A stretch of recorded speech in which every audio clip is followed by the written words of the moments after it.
everyone. Myself Dr. Rambabu Tripathi. I am working as Associate Professor in Pharmacy Department at Ramins Institute of Vocational and Technical Education, Greater Noida. Today we will discuss about the free radical addition reaction of alkene as well as we discuss about the anti-Markovnikov rules. अब ये free radicals और anti Markovnikov rules ये आपको कहाँ पर पढ़ना है? ये पढ़ना है आपको फार्मास्यूटिकल ऑर्गेनिक केमिस्ट्री 1 जिसका सब्जेक्ट कोड है BP 202 में यूनिट 2 में। और आपने इससे पहले आपने देखा होगा कि हम लोगों ने पढ़ा था कि मार्कोनिकॉफ रूल क्या होता था, और वो मार्कोनिकॉफ रूल जो था वो हमारा था इलेक्ट्रोफिलिक एडिशन रिएक्शन। अब हमें पढ़ना है कि हमारा एंटी मार्कोनिकॉफ रूल्स क्या है और क्या डिफरेंस है मार्कोनिकॉफ और एंटी मार्कोनिकॉफ रूल में। अब हम एक सिंपल एग्जांपल लेकर के देखेंगे कि अगर हमारा मार्कोनिकॉफ रूल है तब प्रोडक्ट क्या बनेगा, एंटी मार्कोनिकॉफ रूल है तो क्या प्रोडक्ट बनेगा, मार्कोनिकॉफ रूल्स का क्या रिएक्शन मैकेनिज्म है, एंटी मार्कोनिकॉफ रूल्स का क्या रिएक्शन मैकेनिज्म है, मार्कोनिकॉफ रूल्स की कुछ कंडीशन अलग है और एंटी मार्कोनिकॉफ रूल की कोई कंडीशन कुछ अपनी अलग है। क्लियर है? तो अब हम आज इसमें डिस्कस करते हैं कि कैसे होता है आपका free radical electrophilic addition reaction. Introduction part is that the alkenes are mostly gives the addition reaction, यानी most of the alkenes are यार alkynes are mostly give the addition reaction, और these addition reaction may be either electrophilic और may be either the free radical. अब question ये उठेगा कि electrophiles क्या है और फ्री रेडिकल्स क्या है, तो इस पर हम अभी ज़्यादा डिस्कस नहीं करेंगे। हमने देखा था कि जब HBr का रिएक्शन होता था वहाँ पर H+ आयन बनता था, H+ is known as the electrophile. Electrophile means electron deficient compound, जिसको कि इलेक्ट्रॉन पॉजिटिव चार्ज था, जिसको कि इलेक्ट्रॉन चाहिए होता था। Free radicals are those compound which या दो सब्सटेंस या compound which have unpaired electron. अब ये फ्री रेडिकल है, अनपेयर्ड इलेक्ट्रॉन है, तो अपने आप को पेयर करने के लिए वहाँ पर जाएगा जहाँ पर इसको इलेक्ट्रॉन की रिक्वायरमेंट होगी। क्लियर है? तो ये डिफरेंस है इलेक्ट्रोफाइल और फ्री रेडिकल में। फ्री रेडिकल ज़्यादा रिएक्टिव है इन कंपेयर टू इलेक्ट्रोफाइल के। फॉर्मेशन अलग अलग होगा, अभी हम डिस्कस करेंगे नेक्स्ट स्लाइड पे। पर अभी क्वेश्चन यहाँ पर हो रहा है कि ये एडिशन रिएक्शन देंगे क्यों भाई, एडिशन रिएक्शन दे ही क्यों रही है एल्कीन? तो सेम क्वेश्चन है यहाँ पर है। हाँ, यहाँ पर आप देखे होंगे हमने जब हाइब्रिडाइजेशन पढ़ाया था तो यहाँ पर जो एल्कीन की जो बाइंडिंग थी इसके बाद 2 p ऑर्बिटल्स अनहाइब्रिडाइज रह जाते हैं, यानी एक p ऑर्बिटल एक कार्बन का और दूसरे p ऑर्बिटल दूसरे कार्बन का। तो जो अनहाइब्रिडाइज p ऑर्बिटल्स होते हैं उन अनहाइब्रिडाइज p ऑर्बिटल को हम क्या बोलते हैं, वो क्या बनाते हैं, वो बनाते हैं पाई बॉन्ड। जब ये अनहाइब्रिडाइज इस कार्बन का अनहाइब्रिडाइज p ऑर्बिटल इस कार्बन का अनहाइब्रिडाइज दोनों आपस में हाइब्रिडाइज होंगे तो ये p और ये p, इस कार्बन का ऊपर वाला p और इस कार्बन के ऊपर वाला p, ये दोनों मिलकर के क्या बना लेते हैं आपका पाई बॉन्ड। अब आप देखें जो सामने सामने बॉन्ड बन रहा था उस बॉन्ड को आप देखें, ये जो इस कार्बन और इस कार्बन के बीच 2 बॉन्ड बन रहा था, इस कार्बन का और इस कार्बन का, ये इसको क्या बोलते हैं, इसको बोलते हैं सिग्मा बॉन्ड। और जो ऊपर की डायरेक्शन में बन रहा था, यानी ऊपर की डायरेक्शन में इसका मतलब कि कौन सा, लेटरल साइड पे, तो जो लेटरल साइड पे बन रहे थे उसको क्या बोलते हैं, पाई बॉन्ड। अब आप खुद देखें जो इधर ये इसका न्यूक्लियस और उसका न्यूक्लियस दोनों हाइब्रिडाइज होंगे, दोनों पास आ गए, इसका मतलब ज़्यादा पास आ गए तो सिग्मा बॉन्ड ज़्यादा स्ट्रांगली बॉन्डेड है। पाई बॉन्ड का न्यूक्लियस, पाई बॉन्ड बनवाने के लिए उसका p ऑर्बिटल इधर है, न्यूक्लियस इधर है, यहाँ से न्यूक्लियस के उधर पाई बॉन्ड की डिस्टेंस ज़्यादा, इसका मतलब जब p ऑर्बिटल जो पाई बॉन्ड बना रहा है वो पाई बॉन्ड वीक है, इसीलिए पाई बॉन्ड जब प्रेजेंट होता है तो वो ज़्यादा रिएक्टिव होता है। इसीलिए जो एल्कीन है वो हमारे जो है वो एडिशन रिएक्शन देते हैं और जो एल्केन है वो हमारे सब्स्टिट्यूशन रिएक्शन देते हैं। ठीक है, ये रीजन है कि ये रिएक्शन दे ही क्यों रहा है एडिशन रिएक्शन, ये सब्स्टिट्यूशन क्यों नहीं दे रहा। तो एडिशन इसलिए दे रहा है क्योंकि इसके पास कौन सा बॉन्ड प्रेजेंट है, पाई बॉन्ड प्रेजेंट है, और पाई बॉन्ड सबसे वीक बॉन्ड है। तुरंत कोई भी आएगा कंपाउंड उसके साथ वो एडिशन कंपाउंड बन करके अनसैचुरेटेड से वो किधर कन्वर्ट हो जाएगा, सैचुरेटेड में। क्लियर है? अब नेक्स्ट स्लाइड में हम देखते हैं क्या होता है इलेक्ट्रोफिलिक एडिशन रिएक्शन।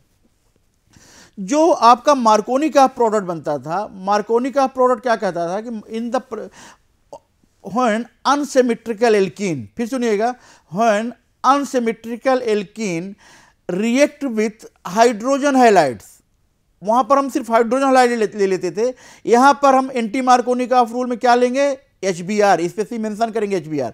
लेकिन अगर हम डिफिनीशन को लिखें तो क्या लिखेंगे, व्हेन अनसिमेट्रिकल एल्कीन, यहाँ पर भी अनसिमेट्रिकल एल्कीन है, when unsymmetrical alkene react with HBr, H plus H पर as Markovnikov rule, positive charge यानी H plus ion goes to those carbon atom where the maximum number of hydrogen atom and the minus charge bromine minus atom attach to those carbon atom which contain minimum number of hydrogen atom. यानी HBr का अगर मार्कोनी-कॉफ rule follow करेंगे आप, मार्कोनी-कॉफ rule अगर follow करते हैं तो आप देखें इस HBr का H प्लस Br माइनस जो प्लस वाला पॉइंट है वो कहाँ पर चला गया, ज़्यादा वाले कार्बन के पास यानी CH2 के पास CH3 बना लेगा और Br चला गया यहाँ पे।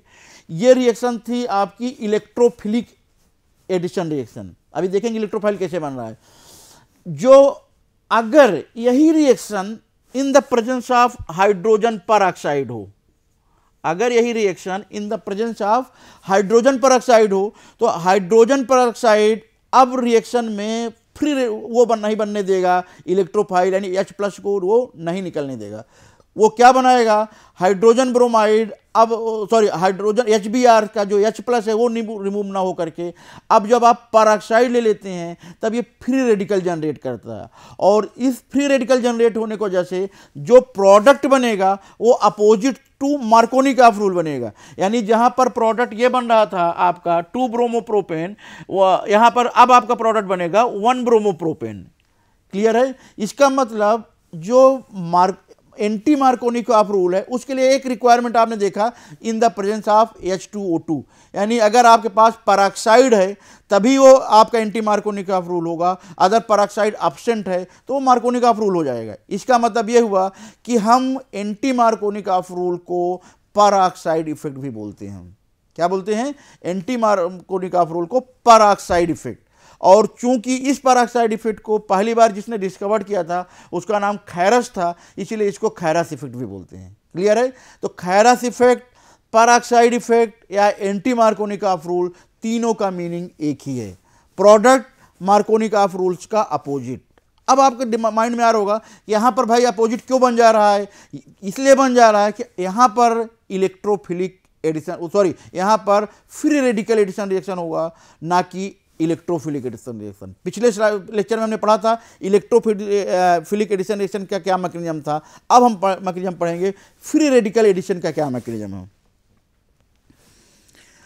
प्रोपाइन HBr का सेम रिएक्शन है। मैकेनिज्म अगर हम इसका देखें, जब हमने मीथेन में फर्स्ट लेक्चर आप लोग याद करें, जब हम लोगों ने मीथेन में का हैलोजिनेशन पढ़े थे तो मीथेन के हैलोजिनेशन वो रिएक्शन थी फ्री रेडिकल सब्स्टिट्यूशन रिएक्शन।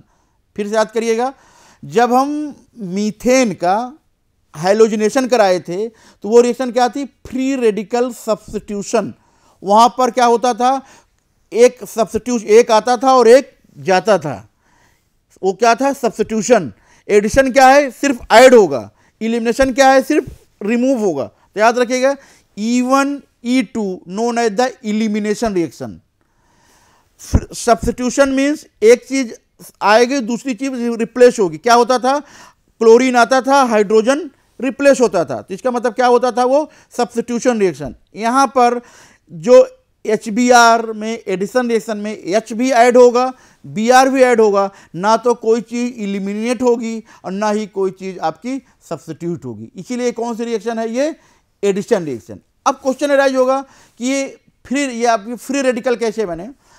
अगर आपका कोई भी रिएक्शन में फ्री रेडिकल वर्ड आते हैं, फ्री रेडिकल मैकेनिज्म, इसका मतलब वो 3 स्टेप में होगा। चेन इनिशिएशन यानी जब फ्री रेडिकल जनरेट होगा, चेन प्रोपागेशन जब वो आपका रिएक्शन बढ़ेगी, और चेन टर्मिनेशन जब उस स्टेप में जबकि रिएक्शन आपकी स्टॉप हो जाएगी। ऐसा तो है नहीं कि रिएक्शन एक बार कंटिन्यू हो गई तो फिर रिएक्शन चलती रहेगी। इसके मतलब हमें रिएक्शन को क्या करना है, रोकना भी है। तो अगर ये, तो इसके मतलब जब आप हैलोजिनेशन पढ़ रहे थे मेथेन में, free radical substitution reaction also take place in 3 steps, initiation, propagation and termination. Same condition यहाँ पर भी है। ये आपका फ्री रेडिकल एडिशन है, वहाँ पर सब्स्टिट्यूशन था, यहाँ पर क्या है, एडिशन है। ये भी 3 स्टेप में होगा, इनिशिएशन, प्रोपागेशन और टर्मिनेशन। क्लियर है। अब आप इसमें देखें फर्स्ट स्टेप में क्या होता है, आपने क्या लिया था, पेरोक्साइड। ये पेरोक्साइड का जो फ्यूजन होगा वो कैसा होगा, होमोलिटिक होगा। याद रखिएगा, जब हम जब आप HBr का जब रिएक्शन कराते थे, मार्कोनी का रूल, HBr का जो फ्यूजन होता था वो हेट्रोलिटिक होता था। हेट्रोलिटिक मतलब जो बॉन्ड ब्रेक होगा H प्लस आता था और Br क्या चला जाता था, आप H प्लस और Br माइनस। लेकिन अगर ये होमोलिटिक हो जाता, बराबर बराबर शेयरिंग हो जाती, तो दो फ्री रेडिकल बनते। यहां पर क्या हो रहा है, फर्स्ट स्टेप में आप देखें पेरोक्साइड का होमोलिटिक फ्यूजन होकर के पेरोक्साइड क्या बना ले रहा है, पेरोक्साइड फ्री रेडिकल बनाते हैं। यानी ये पेरोक्साइड होमोलिटिक फ्यूजन हुआ, और होमोलिटिक मतलब बराबर बराबर, हेट्रोलिटिक मतलब एक तरफ ज़्यादा एक तरफ कम। तो अगर एक तरफ ज़्यादा एक तरफ कम, तो एक तरफ प्लस और एक तरफ माइनस। तो अगर हेट्रोलिटिक फ्यूजन होगा तो पॉजिटिव और निगेटिव बनेगा। होमोलिटिक फ्यूजन होंगे तो इसका मतलब अगर बराबर बराबर हो गए तो क्या बनेगा, फ्री रेडिकल्स बनेंगे। याद रखिएगा, फ्री रेडिकल तभी बनेगा जब आपका बॉन्ड जो है वो होमोलिटिक फ्यूजन होगा। अगर हेट्रोलिटिक फ्यूजन हो जाएगा तब उस कंडीशन में आपके फ्री रेडिकल का फॉर्मेशन नहीं होगा। तो एक डिफरेंस ये याद रखना है कि हमें बॉन्ड को तोड़ना कैसे, होमोलिटिक या हेट्रोलिटिक। अब सेकेंड, ये जो फ्री रेडिकल बना पेरोक्साइड, इसका मतलब ये रिएक्शन तभी पॉसिबल है जब आपके रिएक्शन में आपने चाहे हाइड्रोजन पेरोक्साइड ले लें, चाहे आप बेंजॉइल पेरोक्साइड लें। किसी में हम लोग हाइड्रोजन पेरोक्साइड न ले करके हम लोग बेंजॉइल पेरोक्साइड लेते हैं। तो चाहे आप बेंजॉइल पेरोक्साइड लें, चाहे आप हाइड्रोजन पेरोक्साइड लें, जब तक आप हाइड्रोजन पेरोक्साइड नहीं लेंगे तब तक ये रिएक्शन आपकी स्टार्ट नहीं होगी।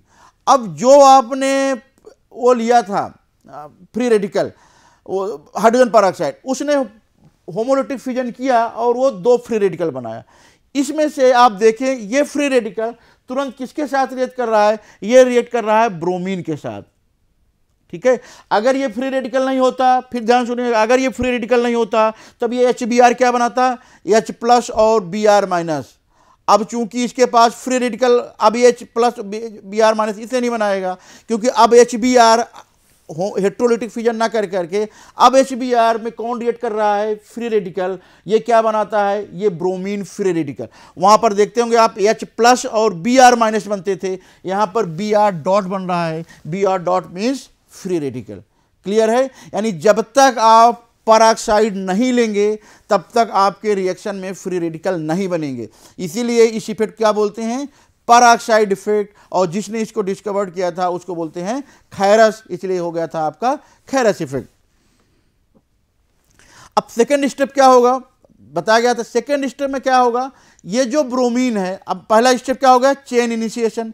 चेन इनिशिएशन में पेरोक्साइड ब्रेक हुआ, पेरोक्साइड फ्री रेडिकल। उसी स्टेप में वो जो पेरोक्साइड फ्री रेडिकल किसके साथ रिएक्ट किया, HBr से, ब्रोमीन फ्री रेडिकल। स्टेप 2 में ये ब्रोमीन फ्री रेडिकल तुरंत आकर के रिएक्ट करेगा।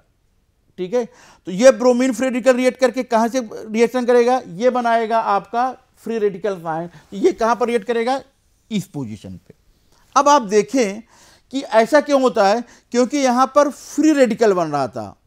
ठीक है, और वहां पर क्या बन रहे थे, वहां पर कार्बोकैटायंस बन रहे थे। इसीलिए वहां पर वो कहां पर जाता था, जहां पर ज्यादा हाइड्रोजन एटम है, और ये फ्री रेडिकल वहां पर जा रहा है जहां पर कम हाइड्रोजन एटम है। इसीलिए आप देखें कि यहां पर फ्री रेडिकल कहां पर जा रहा है, CH3 के पास। तो H प्लस कहां पर जा रहा है, जहां पर कम है, और ये कहां पर आ गया ब्रोमीन, जहां पर आपका H ज्यादा है। क्लियर, यानी अब आप इस रिएक्शन को देखें तो ब्रोमीन कहां पर जा रहा है, ब्रोमीन जा रहा है आपके पास इस वाले CH3 पे। ठीक है, जो कि ज्यादा हाइड्रोजन है। ये जस्ट अपोजिट है टू मार्कोनी का रूल का। ऐसा क्यों, क्योंकि फ्री रेडिकल का स्टेबिलिटी एडर अभी आपको नेक्स्ट स्लाइड में देख रहे हैं। नेक्स्ट स्टेप में क्या होगा, टर्मिनेशन होगी। इस स्टेप में दो HBr फिर रिएक्शन करेगा और आपका नया प्रोडक्ट कंप्लीट होकर के सेकेंड स्टेप में है। इसका मतलब ये रिएक्शन कंटिन्यूअस तब तक चलती रहेगी जब फ्री रेडिकल बना, HBr से रिएक्ट किया, ब्रोमीन का फ्री रेडिकल बना, वो ब्रोमीन का फ्री रेडिकल फिर दोबारा रिएक्ट किया। इस तरह करके आपका प्रोडक्ट कंटिन्यूअस बनते रहेंगे जब तक कि अल्टीमेटली आपका प्रोडक्ट कंप्लीट नहीं हो जाता। और लास्ट वन में क्या बनेगा, फ्री रेडिकल ज्वाइंट होकर के फिर आपका H प्लस और Br बना करके HBr बना लेंगे, जैसा कि हम लोगों ने पढ़ा था आपका हैलोजिनेशन ऑफ मीथेन में। तो ये है आपका एंटी मार्कोनी ऑफ रूल्स का मैकेनिज्म। अब क्वेश्चन ये है कि जो फ्री रेडिकल्स बनते हैं, ये हाइड्रोजन फ्लोराइड आपका एंटी मार्कोनी का रिएक्शन क्यों नहीं देते?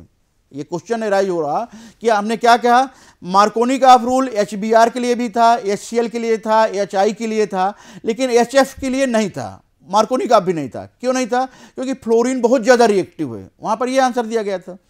यहाँ पर क्या आंसर दिया जा रहा है कि फ्लोरीन जो है, HF जो का जो बॉन्ड है वो काफ़ी स्ट्रॉन्ग बॉन्ड है। ठीक है, the bonding between hydrogen and fluorine is so strong, तो fluorine free radical can not be form. अगर अब जब जो पेरोक्साइड का फ्री रेडिकल तो बन जाएगा, लेकिन ये पेरोक्साइड जो फ्लोरीन का जो ब्रेक डाउन बॉन्ड है उसको ये नहीं ब्रेक डाउन कर पा रहा। तो जब उसको नहीं ब्रेक डाउन कर पा रहा, इसका मतलब ये फ्लोरीन फ्री रेडिकल नहीं बनेगा। जब तक फ्लोरीन फ्री रेडिकल नहीं बनेगा तब तक ये रिएक्शन आपकी आगे प्रोसीड नहीं होगी। इसीलिए हाइड्रोजन फ्लोराइड जो है ये भी आपका रिएक्शन जो है ये एंटी मार्कोनी का रिएक्शन नहीं देते। क्लियर है? सेकेंड में आइए। फिर इसका मतलब कि अब इसका मतलब अगर हम HF का रिएक्शन कराएं इन द प्रेजेंस ऑफ पेरोक्साइड, ध्यान सुनिए, अगर हम HF की रिएक्शन कराएं इन द प्रेजेंस ऑफ पेरोक्साइड, तो क्या ये पेरोक्साइड इफेक्ट देगा? नहीं देगा। ये कौन सा प्रोडक्ट बनाएगा? ये वही प्रोडक्ट बनाएगा जो आपका मार्कोनी का प्रोडक्ट है। क्लियर है? अब आ जाइए सेकेंड में, HCl क्यों नहीं देगा? फिर HCl इसलिए नहीं देगा कि जब ये फ्री रेडिकल तो बना लेगा, HCl पहले क्या होगा, चेन इनिशिएशन हो जाएगा। चेन इनिशिएशन कैसे होगा? पेरोक्साइड होगा, पेरोक्साइड ब्रेक डाउन होगा, पेरोक्साइड ब्रेक डाउन होने के बाद क्या बनाएगा? Peroxide free radical. Peroxide free radical जैसे ही बन जाएगा, वो पेरोक्साइड फ्री रेडिकल किसके साथ रिएक्ट करेगा? क्लोरीन के साथ, क्लोरीन फ्री रेडिकल भी बन जाएगा। क्यों बन जाएगा? क्योंकि HCl बॉन्ड वीक है। लेकिन अब आप जब प्रोपोगेशन स्टेप में आएंगे तब प्रोपोगेशन स्टेप जो है वो यहाँ पर क्या हो जाएगा, रिएक्शन एंडोथर्मिक हो जाएगी और ये क्लोरीन जो है ये आपस में ज्वाइंट हो जाएगा। इसका मतलब कि रिएक्शन को आगे की ओर प्रोसीड नहीं करेगा। सेकेंड स्टेप प्रोपेगेशन स्टेप बहुत स्लो है क्योंकि ये रिएक्शन आपके एंडोथर्मिक है। तो आप देखें कि ये क्लोरीन जो है CH3, आप देखें ये क्लोरीन फिर आकर के यहाँ पर ज्वाइंट हो जा रहा है, आगे जो है रिएक्शन को प्रोपोगेट नहीं कर पा रहा। इसका मतलब ना तो HF देंगे ना तो HCl देंगे। अब आपका नेक्स्ट कंडीशन बचा है HI। ठीक है, इसका मतलब अगर हम पेरोक्साइड इफेक्ट की रिएक्शन कराएं इन द प्रेजेंस ऑफ HCl तो वहां पर भी प्रोडक्ट क्या बनेगा? प्रोडक्ट बनेगा आपका मार्कोनी का रूल। अब आ जाए आयोडीन के केस में। आयोडीन के केस में अगर आयोडीन के केस में क्या होगा, आयोडीन देमसेल्फ, आयोडीन क्या होगा, फ्री रेडिकल बना, आपस में ज्वाइंट होकर के I2 बना लेगा। ठीक है, इसका मतलब ना अब आपके पास तीन हाइड्रोजन हाइलाइट क्या है, HX की जगह में X is equal to chlorine, bromine, iodine, fluorine, चार हाइड्रोजन है। मार्कोनी का रूल सिर्फ कौन नहीं देगा? फ्लोरीन। एंटी मार्कोनी का रूल कौन नहीं देगा? ना क्लोरीन देगा, ना आयोडीन देंगे, ना फ्लोरीन देंगे। इसका मतलब एंटी मार्कोनी का रूल कौन सा देंगे? सिर्फ और सिर्फ HBr। इसीलिए जब हम देखते हैं कि जब हम मार्कोनी का रूल पढ़ाते हैं तब हम उसमें हाइड्रोजन हाइलाइट लेते हैं, HX करते हैं, लेकिन जब हम एंटी मार्कोनी का रूल पर डिस्कस करते हैं तब एंटी मार्कोनी का रूल में आप देखें कि सिर्फ हम उसमें क्या लेते हैं? HBr। ठीक है, क्यों नहीं लेते? अभी हम आप नेक्स्ट स्लाइड में डिस्कस करेंगे डिटेल डिफरेंस क्या रीजन है, क्या डिफरेंस है आपका मार्कोनी का और एंटी मार्कोनी का रूल्स। इस स्लाइड को डिस्कस करने से पहले एक रिएक्शन में आपको डिफरेंशिएट करना चाहते हैं कि क्या होता है मार्कोनी का एंटी मार्कोनी का। पहला डिफरेंस ये किस में लगेगा ये अनसिमेट्रिकल एल्कीन में। अगर आपके से कहा जाए कि इस रिएक्शन का CH3 single bond CH, double bond CH, single bond CH3, this is the symmetrical alkene. क्यों सिमेट्रिकल एल्कीन है? यहाँ से आप ब्रेक डाउन करें, इधर भी CH3 CH है, इधर भी CH3 CH है। सिमेट्रिकल एल्कीन में अगर आप HX का रिएक्शन कराएंगे तो H पार्ट अगर इधर जाता है तब भी प्रोडक्ट वही बनेगा, X पार्ट इधर जाएगा तब भी प्रोडक्ट वही बनेगा। इसका मतलब इसमें कोई प्रॉब्लम नहीं आएगी।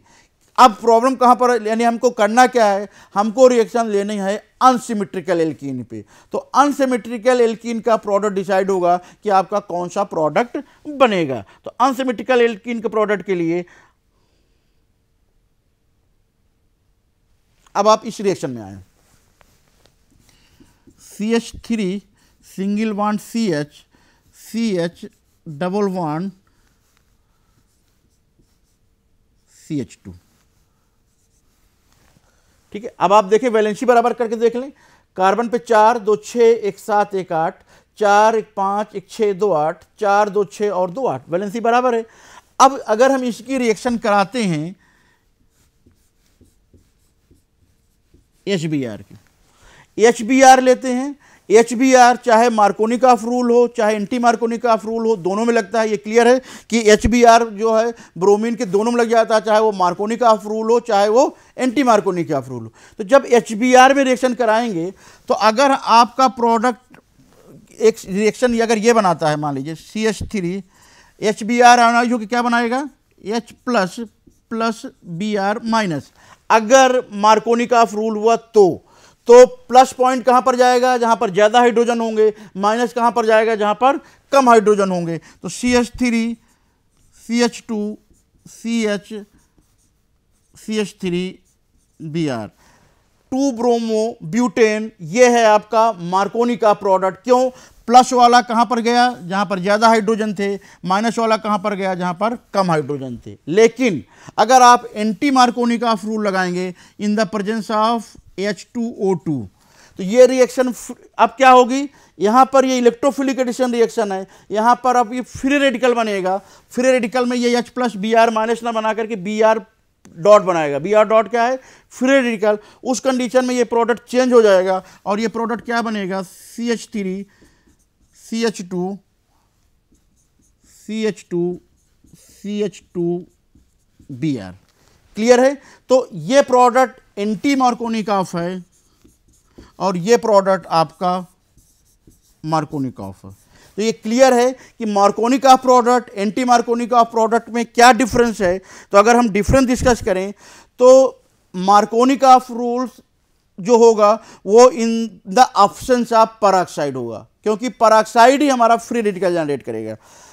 Anti Markovnikov rule must be occur in the presence of peroxide. Clear है।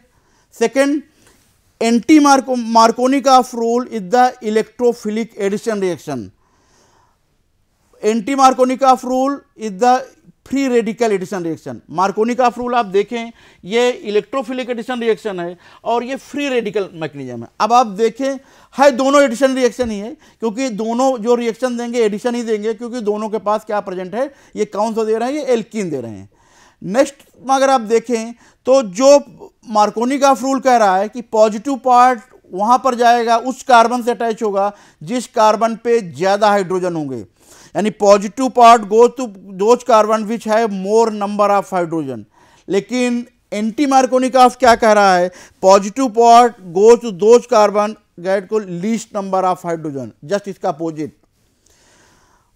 अब आप मैकेनिज्म पे आए, मार्कोनिकॉफ में कार्बोकैटायंस बनते हैं जबकि एंटी मार्कोनिकॉफ में फ्री रेडिकल्स बनते हैं। इसीलिए फ्री रेडिकल तभी बनेगा जब आपके पास पेरोक्साइड होगा।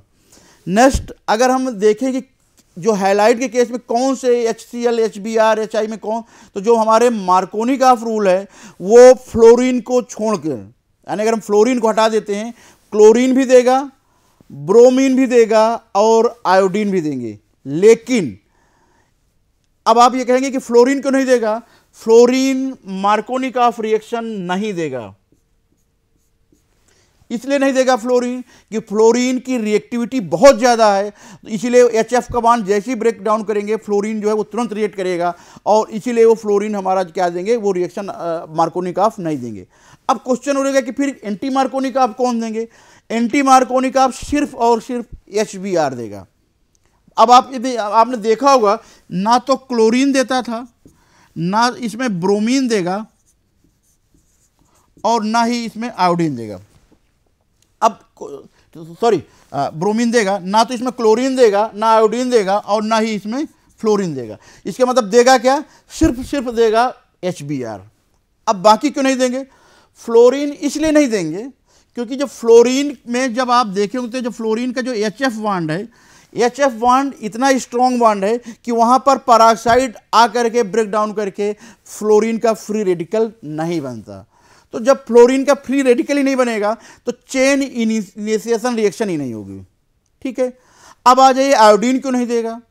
आयोडीन रिएक्शन इसलिए नहीं होगी, जब हम आयोडीन का फ्री रेडिकल बनेगा, वो आयोडीन फ्री रेडिकल और दूसरे आयोडीन फ्री रेडिकल आपस में ज्वाइंट होकर के चेन इनिशिएशन पर ही क्या बना लेगा? I2। तो जब I2 बन जाएगा तो जो इधर पेरोक्साइड बना, पेरोक्साइड ने I2 पर रिएक्ट किया, आयोडीन फ्री रेडिकल बनाया, ये आयोडीन फ्री रेडिकल फिर दोबारा आयोडीन से रिएक्ट करके फिर I2 बना लेगा। इसका मतलब I2 वाला भी नहीं दे पाएगा। क्लोरीन चेन इनिशिएशन स्टेप तो हो जाएगा, चेन इनिशिएशन में क्या होगा? पेरोक्साइड का फ्यूजन होगा, फ्यूजन होने के बाद पेरोक्साइड फ्री रेडिकल बनाएगा, ये पेरोक्साइड फ्री रेडिकल क्या करेगा? HCl के बॉन्ड को ब्रेक करेगा और बनाएगा क्लोरीन फ्री रेडिकल। तो चेन इनिशिएशन तो हो गया।